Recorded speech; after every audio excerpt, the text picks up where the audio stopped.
en el que señala que la exministra Dubinén es responsable de por lo menos el exfiscal ad hoc Leonardo Espinosa en cumplimiento de contratos de requisitos legales. Según Corrupción se conoce como el acto ilegal que ejerce una persona cuando se aprovecha de su poder para obtener beneficios para sí mismo. Es realizado a través de ofrecer dinero, entregar bienes físicos o servicios, esto a cambio de acciones, decisiones u omisiones. En la pequeña corrupción se dan actos en los que se conceden gabelas, ventajas o tratos preferenciales en contratos de bajo monto o trámites del Estado. Por otro lado, la gran corrupción o corrupción a gran escala es la que se da a niveles más altos del gobierno. En esta se distorsionan las políticas y se compromete el bien común. El principal incentivo para que se dé la corrupción es la posibilidad de obtener beneficios económicos. Esto se da a través del abuso de poder y el principal elemento disuasorio es el riesgo de exposición o castigo. Transparencia Internacional dio a conocer su índice de percepción de la corrupción 2021, en el que Colombia obtuvo 39 puntos sobre 100, siendo 0 el valor más elevado de corrupción y 100 ausencia de corrupción. Colombia se ubica en el puesto 87 entre 180 países evaluados. El promedio mundial es de 43 puntos y el puntaje más alto, siendo 93, lo obtiene Nueva Zelanda.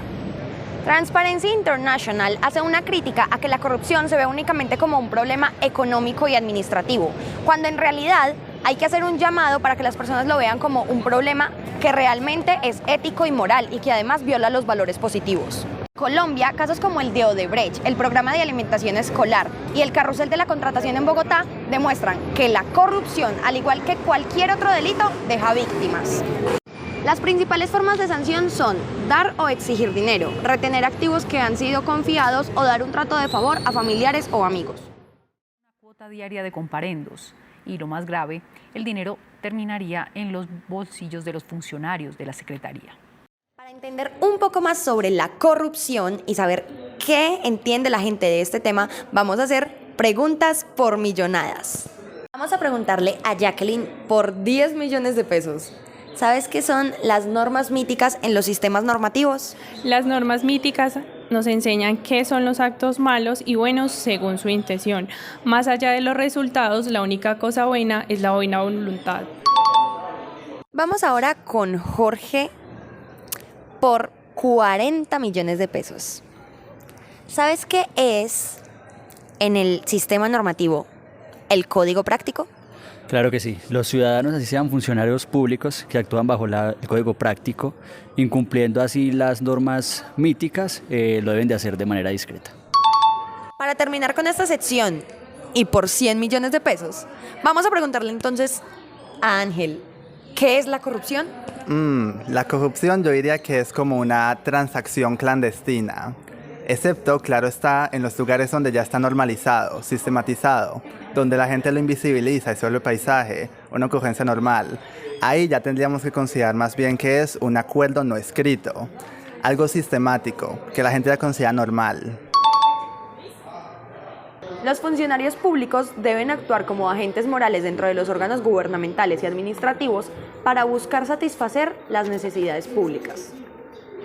Para el orden y evitar que se dé la corrupción, lo ideal sería que nuestras instituciones democráticas actúen y mejoren desde el control y la participación ciudadana. Sin embargo, esto no pasa. Es muy sencillo. El gobierno actúa ilegítimamente cuando viola valores éticos como la justicia y la honradez y cuando viola normas legales como pueden ser las leyes, obteniendo para ellos únicamente beneficios económicos y de posición, ya sea política o social, olvidándose de lo realmente importante y que deberían buscar, que es el bien común. El vacío ético se genera cuando, por el contrario, los funcionarios públicos buscan solo satisfacer las necesidades individuales. Por ejemplo, en Colombia, todos los funcionarios son de gabinete.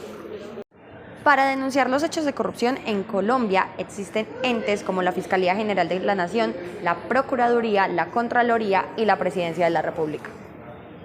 En relación con la ética kantiana, lo correcto sería que cada individuo se haga responsable por sus acciones, ya que Kant propone que cada hombre y cada mujer puede reconocer lo que está bien y lo que está mal. Siendo así conscientes de sus actos, entonces también deben ser responsables de las consecuencias de estos. La corrupción y la moral están directamente relacionadas, ya que la corrupción es una mala costumbre y la misma moral la regula. Esta moral se materializa en normas, códigos y manuales que se sugieren seguir para actuar en el ámbito tanto personal como profesional. A terceros con el fin de recibir el 10% de cada uno de estos. Entre los contratos suscritos de manera irregular Les presento a nuestros dos políticos de hoy, Andrés y Sarita. Ellos serán nuestro ejemplo para ver desde la posición política y ética los casos de corrupción que se pueden dar. A Andrés se le ofrecieron un edificio al borde de la playa en Santa Marta para que diera un visto bueno en la aprobación de una ley. Desde el subjetivismo moral, su acción, vista por él mismo, debe hacerse, pues él no posee una propiedad así y como todas las opiniones valen por igual, es aceptable.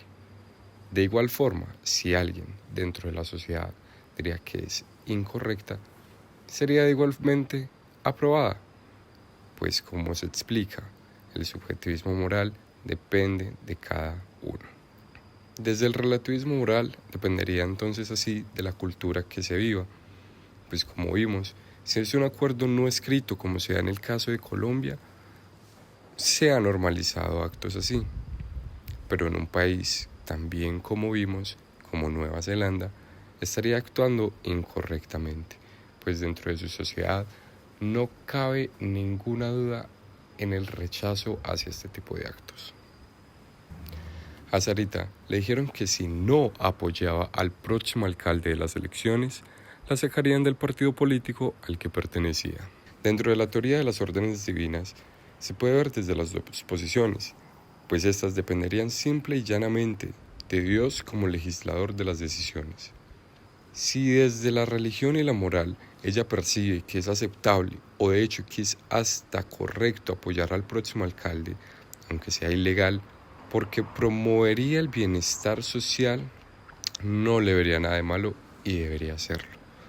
De otro lado, si dentro de su religión hacer este tipo de actos, que sería corrupto, es un pecado y es inaceptable, pues debería negarse aunque le cueste el puesto. Así entonces, ahora a ambos gobernadores se les ofreció la construcción de varios megacolegios y hospitales nuevos para el departamento, a cambio de no hacer un proceso jurídico en contra del ministro de Hacienda.